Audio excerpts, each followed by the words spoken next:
हाँ दोस्तों, आज हम साइंस की फील्ड से एक बहुत ही महान हस्ती को देखने वाले हैं। वैसे तो इनके नाम पे कई रिकॉर्ड्स हैं, लेकिन कुछ इम्पॉर्टेंट रिकॉर्ड्स हम देखते हैं। ये दुनिया की पहली महिला हैं जिन्होंने पीएचडी कंप्लीट की थी। पहली महिला हैं जिनको नोबेल प्राइज़ मिला, और केवल एकमात्र महिला हैं जिनको 2 बार नोबेल प्राइज़ मिला, और एकमात्र ऐसी शख्स हैं जिनको 2 अलग फील्ड्स में नोबेल प्राइज़ मिला, केमिस्ट्री में और फिजिक्स में। और इनका जो मेजर कंट्रीब्यूशन रहा है साइंस की फील्ड में वो है रेडियो एक्टिविटी में और डिस्कवरी ऑफ पोलोनियम और रेडियम में। वर्ल्ड वॉर 1 में भी इन्होंने, जैसे आज हमारे कोरोना वॉरियर्स लड़ रहे हैं, ऐसे ही एक एक्सरे टेक्नीशियन और एक एक्सरे साइंटिस्ट की तरह वुंडेड सोल्जर्स का ख्याल रखा और उन्हें क्योर किया। हाल ही में इनके ऊपर एक हॉलीवुड की फिल्म आई है जिसका नाम है रेडियो एक्टिव। दोस्तों, अगर आप पहचान गए हैं तो वीडियो पॉज करके कमेंट कीजिए कौन है ये महान शख्सियत। चलिए हम बता ही देते हैं। आज की हमारी शख्सियत हैं मैडम मैरी क्यूरी, जो कि एक महान साइंटिस्ट थी और दुनिया भर की वुमेन साइंटिस्ट के लिए एक हमेशा से रोल मॉडल रही हैं। इनकी अचीवमेंट्स, इनके हार्ड वर्क और परसिवरेंस की वजह से साइंस को एक नया आयाम मिला। लोग इन्हें मदर ऑफ मॉडर्न फिज़िक्स भी कहते हैं। चलिए आज हम देखते हैं इनसे हम क्या सीख सकते हैं। पहली जो सबसे बड़ी जो सीख हमको इनसे मिलती है वो है डेडिकेशन टूवर्ड्स योर ड्यूटी। इनके सामने दोस्तों कई चैलेंजेस आए। आप ही सोचिए, आज 21वीं शताब्दी में कितना मुश्किल है एक किसी महिला या किसी वुमेन को साइंस की फील्ड में एक अच्छा करियर बनाना। मैं दावे के साथ कहता हूँ कि आप अगर एक अच्छे खासे ग्रेजुएट से किसी 5 वुमेन साइंटिस्ट के नाम पूछिए, अगर वो क्लियरली बता दे तो मैं उसको सल्यूट करता हूँ। दोस्तों, मैडम क्यूरी लेट 1800s और अर्ली 1900s में एक्टिव थी।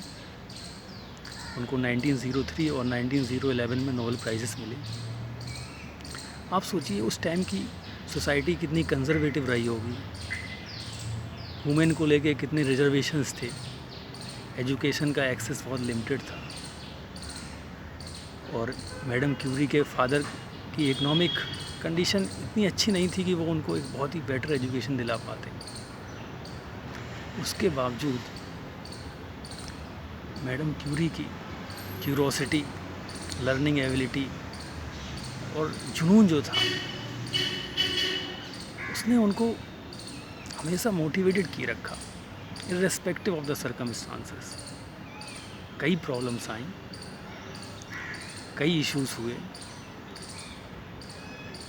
मोस्टली ऐसा होता है कि कुछ फील्ड्स जो हैं वो मेल डोमिनेटेड होती हैं, जैसे उनमें से एक साइंस की फील्ड है। यहाँ वुमेन का रिप्रेजेंटेशन बहुत कम है। उस ज़माने में 1900s में और भी कम था। तो मैडम क्यूरी के पास कोई रोल मॉडल नहीं था। उसके बावजूद भी उन्होंने हार्ड वर्क करके बेटर रिजल्ट्स पाए। उनके हस्बैंड की अनटाइमली डेथ हो गई। उसके बावजूद भी उन्होंने अपना टेम्पर लूज़ नहीं किया और कड़ी मेहनत की और कई डिस्कवरीज की। तो पहली सीख हमको ये मिलती है कि हमें अपने काम के लिए बहुत ही डेडिकेटेड रहना होगा। एक आपको इंसिडेंट शेयर करता हूँ। आज हमारे कोरोना वॉरियर्स भी फेस कर रहे हैं, हमारे मेडिक्स भी फेस कर रहे हैं इस सिचुएशन में। वर्ल्ड वॉर 1 के टाइम जब सोल्जर्स घायल होते थे तो उनको प्रॉम्प्ट ट्रीटमेंट देना होता था, क्विक ट्रीटमेंट देना होता था।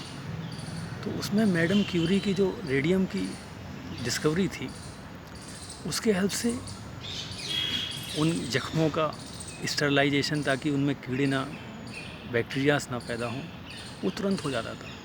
तो उनकी टेक्नोलॉजी बहुत हाई लेवल पे यूज़ की गई वर्ल्ड वॉर 1 के दौरान। इसके लिए पूरी दुनिया ने उनको सराहा। ठीक उसी तरह जो दूसरी वैल्यू हम सीखते हैं इनसे, वो है कि importance of role model in our life.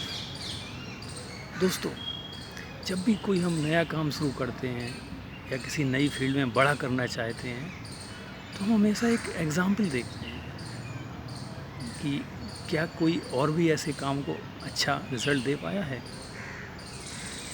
दोस्तों, अगर रोल मॉडल हमारा अपने घर का या हमारे गांव का या हमारे कंट्री का होता है, तो हमें और ज़्यादा मोटिवेशन मिलता है। तो आज हमें चाहिए कि हम अपनी सोसाइटी में मैडम क्यूरी की तरह अच्छे साइंटिस्ट प्रोड्यूस करें। हम अपने यंग गर्ल्स को, अपनी डॉटर्स को, अपनी गर्ल स्टूडेंट्स को मोटिवेट करें, ताकि वो साइंस को और बेटर तरीके से अच्छे इंटरेस्ट के साथ परसू कर सकें और वुमेन का साइंस में रिप्रेजेंटेशन बढ़ा सकें, ताकि आने वाली पीढ़ी भी इक्वली पार्टिसिपेट करे और एम्पावर्ड हो। दोस्तों, इन शब्दों के साथ मैं यही कहूँगा कि हमें अपने जज्बे को कायम रखना है और जो भी मैडम क्यूरी से हम लेसन सीखते हैं उनको अपनी लाइफ में इम्बाइब करना है। Thank you.